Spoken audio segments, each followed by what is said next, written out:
بالله من الشيطان الرجيم. بسم الله الرحمن الرحيم. لا حول ولا قوة إلا بالله العلي العظيم. والصلاة والسلام على سيدنا محمد النبي المصطفى الكريم وعلى آله وصحبه أجمعين.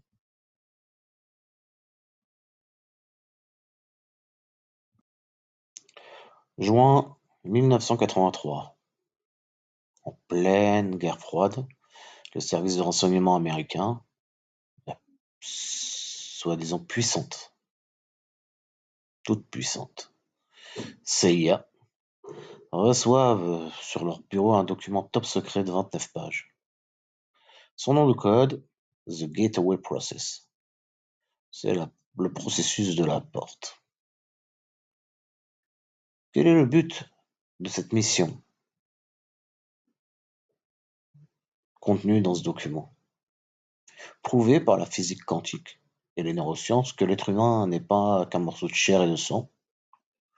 Prouver que la conscience humaine fonctionne comme un hologramme capable de voyager hors du corps, hors de l'espace et hors du temps. Pendant des décennies, ce rapport est resté sous scellé. Pourquoi? Parce qu'il détruit purement et simplement la vision matérialiste du monde. Cette vision qui était nécessaire pour alimenter le capitalisme mondial dans lequel nous vivons. Aujourd'hui, des voix s'élèvent afin de mettre en avant ce nouveau paradigme. Reste à savoir quelle transition sera abordée vers ce dit nouveau paradigme. Ce document prouve scientifiquement que la réalité physique n'est qu'une illusion générée par des fréquences vibratoires. Et surtout, il prouve que la mort n'est pas une fin en soi. Aujourd'hui, Internet s'enflamme pour ce secret déclassifié. L'Occident crie à la révolution scientifique quantique, mais, mes chers frères et sœurs, laissez-moi vous révéler une vérité qui va ébranler toutes vos certitudes contemporaines. Absolument tout ce que la CIA a théorisé en l'année 1983 avec leurs expériences par ordinateur et encéphalogramme, nos savants musulmans, nos maîtres spirituels, l'avaient déjà cartographié, décodé, maîtrisé avec une précision chirurgicale. Et cela depuis plus de 1000 ans. Vous comprenez maintenant pourquoi l'islam, aujourd'hui, est attaqué. Sa vérité fait mal. Sa science qui en découle fait d'autant plus mal. Et aujourd'hui, les preuves abondent. Aujourd'hui, nous allons confronter les découvertes de la CIA au Coran, aux écrits d'Ibn Arabi, au génie médical d'Avicenne, comme il le nomme, nous nous nommons Ibn Sina, au mystère d'Al-Buni. Nous allons essayer de comprendre ce que nos ancêtres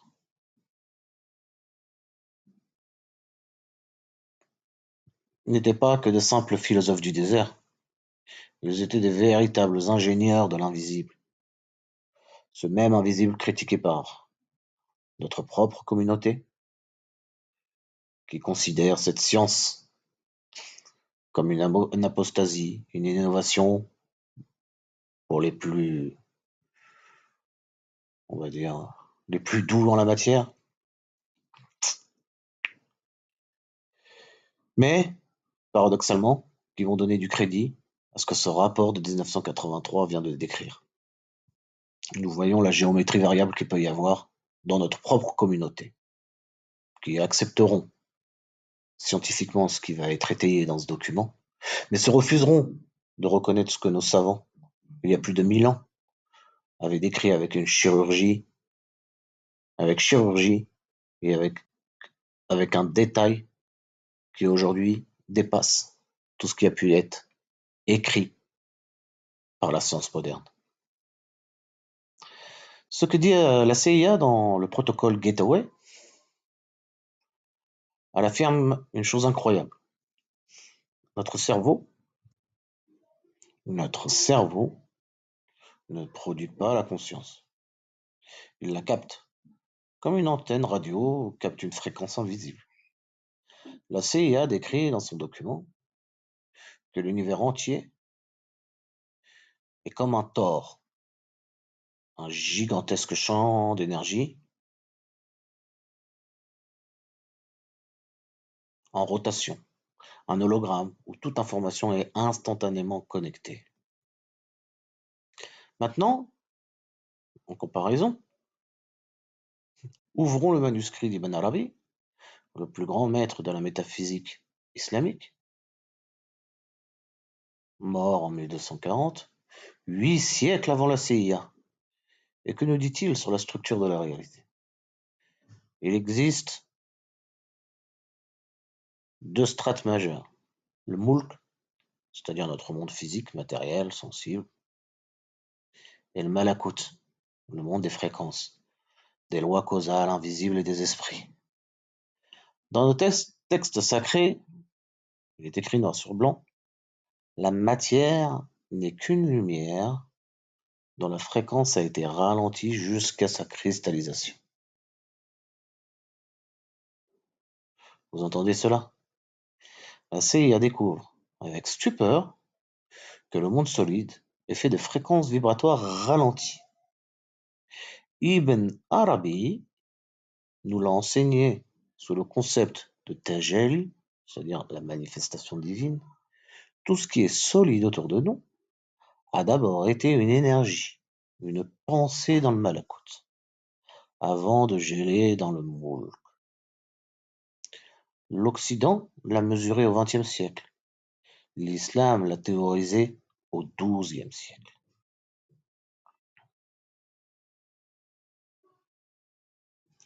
Le clou du spectacle, du rapport Gateway, c'est l'expérience de sortir du corps.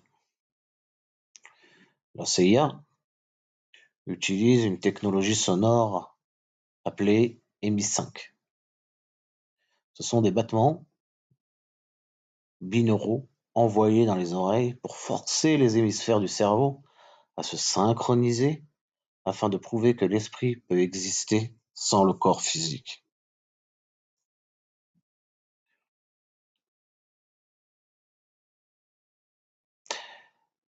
Connaissez-vous l'expérience de l'homme volant? Près de 1000 ans avant ce rapport gouvernemental, le prince des médecins, Ibn Sina, a posé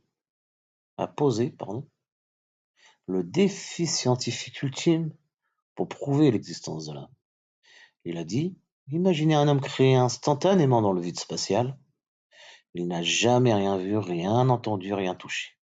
Ses membres sont écartés dans l'espace. Ils ne sont ni la gravité, ni l'air, ni sa propre chair. Il est totalement privé de ses sens.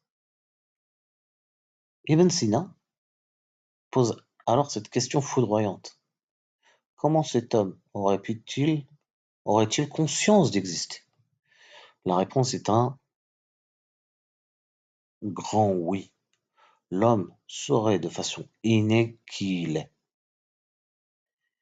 même dans la moindre information, même sans la moindre information physique. Avicenne a prouvé l'indépendance totale de la conscience, de l'âme, nafs natir, par la pure fulgurance logique. Là où la CIA voit une anomalie électromagnétique, qu'elle cherche à manipuler avec des fréquences synthétiques, nos savants ont identifié une étincelle divine douée d'intellect et de volonté. Mais c'est ici que l'histoire devient, je dirais, vertigineuse, voire même dangereuse. Et la CIA explique qu'en sortant du corps, La conscience traverse une dimension intermédiaire avant d'atteindre l'absolu. Mais lisez la page 28 de ce rapport. Ils avertissent que les participants ils avertissent les participants contre les, je cite, ouvrez les guillemets, possible présence indésirable hors du corps. C'est marqué noir sur blanc. Ils ont ouvert la porte de l'invisible avec des écouteurs stéréo. Ils y sont entrés aveugles et sans défense. Et ils ont découvert l'océan alors qu'ils ont ni boussole ni navire. L'islam, alhamdulillah, possède la cartographie absolue de cette dimension. C'est le barzak. Pour un savant de notre tradition, le barzak est l'interface quantique exacte entre le monde physique et le monde spirituel. Nos maîtres spirituels, savants, comme l'imam Al-Ghazali, savaient que cet isme est peuplé de réalités et d'entités. On ne s'y retire pas par curiosité scientifique ou pour jouer les touristes dans l'astral. On ne fracture pas l'isthme artificiellement à coup de choc électrique ou électromagnétique.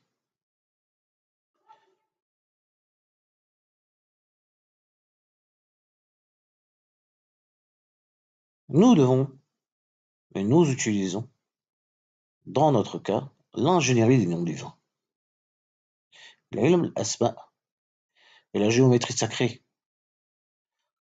pour, effectivement, avoir ces accès par la permission divine et uniquement par la permission divine. La technologie de nos savants n'était pas synthétique, elle était révélée. C'est la maîtrise du verbe, dhikr, et des fréquences de la révélation qui protège l'âme, qui va détruire les entités corrompues de l'isme et permettre à ce que l'esprit humain puisse s'élever en toute sécurité sous le regard de son créateur. Nous arrivons au terme de notre analyse. Que trouve la CIA au bout de son Gateway Process? En réalité, il découvre le terminus de l'univers comme l'absolu. Et devinez comment ils le définissent? Comme un grand vide énergétique, un néant infini, silencieux, une matrice au repos. C'est là que la science matérialiste trébuche et s'effondre lamentablement. Ils ont découvert la mécanique de manière sommaire, mais ils sont restés aveugles au seigneur de la mécanique. L'absolu n'est pas un frigo thermodynamique quantique. Selon Ibn Arabi, la sublime révélation coranique, ce qui précède et enveloppe tout, c'est l'essence divine. C'est Al-Ahad, Al-Hayy Al-Qayyum, le vivant et l'immuable. La mort et le voyage à la conscience ne sont pas une dissolution absurde dans un hologramme informatique. Le Très-Haut a déclaré, et s'il t'interroge au sujet de l'âme, dis, l'âme relève de l'ordre de mon Seigneur, et on ne vous a donné que peu de connaissances. Surat al-Isra. Mes chers frères et sœurs, ne soyez plus complexés devant les rapports déclassifiés de l'Occident. La CIA a brillamment prouvé, avec ses machines, que la matière est une illusion. L'islam nous a enseigné que cette même vérité il y a plus de 14 siècles. L'enjeu aujourd'hui, n'est pas de se confronter les idées et de dire qui a raison, qui a tort. Je ne veux pas rentrer dans ce dualisme. Chaque chose en son temps. Parfois, les vérités nécessitent des étapes préliminaires pour pouvoir être digestibles. L'enjeu, aujourd'hui, n'est pas d'apprendre à sortir de son corps pour échapper à cette illusion. L'enjeu est de comprendre pourquoi nous y avons été envoyés. Vous portez une amana. Et ce dépôt de confiance divin, vous devez vous-même comprendre pourquoi vous en avez la charge. La porte, le gateway comme ils l'appellent, elle existe bel et bien. Mais le code pour la franchir n'est pas un algorithme militaire que vous allez trouver dans ce document déclassifié.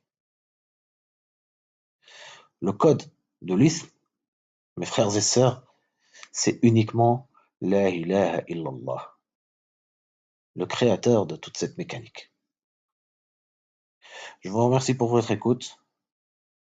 Wassalamu alaikum wa rahmatullahi wa barakatuh.